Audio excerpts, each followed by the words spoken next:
বঙ্কিমচন্দ্র চট্টোপাধ্যায়কে ভারতবর্ষের মুখ্যমন্ত্রী কখনো বঙ্কিমদা বলতেন না, কমসে কম ঋষি বঙ্কিমচন্দ্র বলতে পারতেন। বঙ্কিমদা বলছেন, যেন মনে হচ্ছে তার পার্টির ক্যাডার। কালকে প্রিয়াঙ্কা গান্ধীর বক্তব্যটা পার্লামেন্টে যেটা দিয়েছে সেটা সকলে শুনবেন, তাহলেই বুঝে যাবেন যে কে কাকে আক্রমণ করছে, কে বন্দে মাতরম নিয়ে ব্যবসা করছে। বন্দে মাতরম কি একটা, এখন বিজেপি পার্টির কাছে পশ্চিমবঙ্গে নির্বাচনের আগে আমরা বাংলার, এটা প্রমাণ করানোর একটা অস্ত্র মমতা ব্যানার্জি পেয়ে গেছে যে দেখো বন্দে মাতরমকে অপমান করছে। আর প্রিয়াঙ্কা গান্ধী প্রমাণ করে দিয়েছে বন্দে মাতরমের আদি কি অন্ত কি, বন্দে মাতরম কেন। আরো যদি চান আরো বলতে পারি, চলে যান এখান থেকে বেশি দূর না, লালগোলা। এই লালগোলাতেই বঙ্কিমচন্দ্রের এই আনন্দমঠ লেখার প্রেক্ষাপট, সেখানে বসেই তিনি আনন্দমঠ লিখেছেন। লালগোলায় রাজবাড়ি, বীরেন রায়দের পরিবার ছিল সেখানটায়, রায়দের রাজবাড়ি।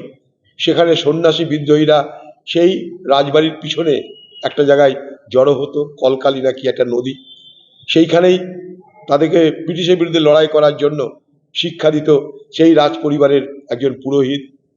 সবকিছু দেখে বঙ্কিমচন্দ্র লিখেছিলেন এই আনন্দমঠ, যেখানে তিনি বলতে চেয়েছিলেন যে রাজবাড়িতে যে কালী মূর্তি আছে, সেই কালী মূর্তিতে সেই সময় নাকি প্রার্থনা হতো, প্রেয়ার হতো বন্দে মাতরম নামে। সেই বঙ্কিমচন্দ্র যিনি এই মুর্শিদাবাদ জেলার, এই যে দেখছেন এই জেলা ম্যাজিস্ট্রেট ছিলেন, এই স্কোয়ার ফিল্ডের ওই পাশটা যে বাড়িটা, ওই বাড়িটাতে তিনি থাকতেন। এই স্কোয়ার ফিল্ডের মাঠে থেকে অপমান করা হয়েছিল।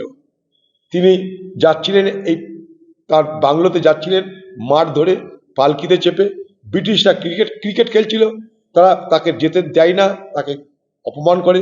তার জন্য বঙ্কিমচন্দ্র কোর্টে কেস করে, সেই ব্রিটিশ সামরিক বাহিনীর অফিসারকে ক্ষমা চাইতে হয়। অনেক ঘটনা, সব ঘটনা এই মুর্শিদাবাদের। বন্দে মাতরমকে ভারতবর্ষের কংগ্রেস পার্টি প্রথম বন্দে মাতরমকে স্বীকৃতি দিয়েছে।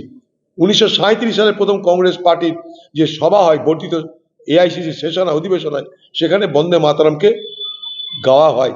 রবীন্দ্রনাথ ঠাকুর তার নেতৃত্ব দিয়েছিলেন। সেই বন্দে মাতরম তখন থেকে চলছে। বিজেপির সঙ্গে বন্দে মাতরম কোনো সম্পর্ক নেই।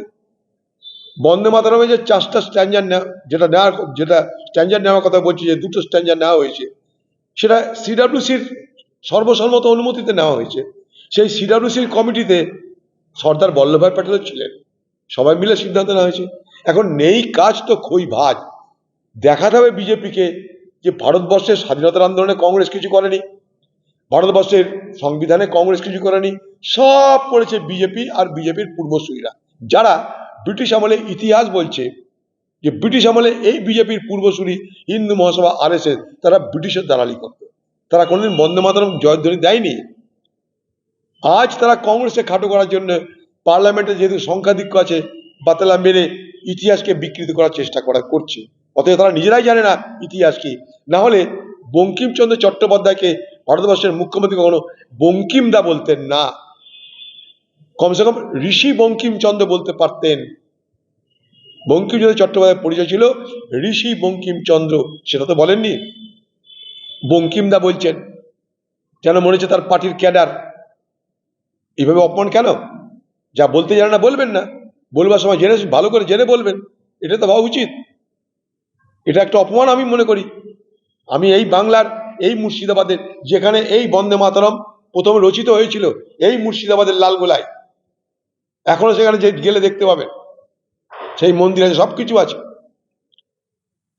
আমি তাই ভারতবর্ষের সরকারকে, পশ্চিমবঙ্গের সরকারকে আমি দাবি করছি, চিঠিও লিখব, যে এই যে বঙ্কিমচন্দ্র যেখানে বসে বন্দে মাতরম লিখেছিলেন, সেইটাকে হেরিটেজ সাইট হিসেবে ঘোষণা করে তার রক্ষণাবেক্ষণ, ভবিষ্যৎ প্রজন্মের কাছে তার ইতিহাস সমস্ত কিছুকে রক্ষা করার ব্যবস্থা করা হোক।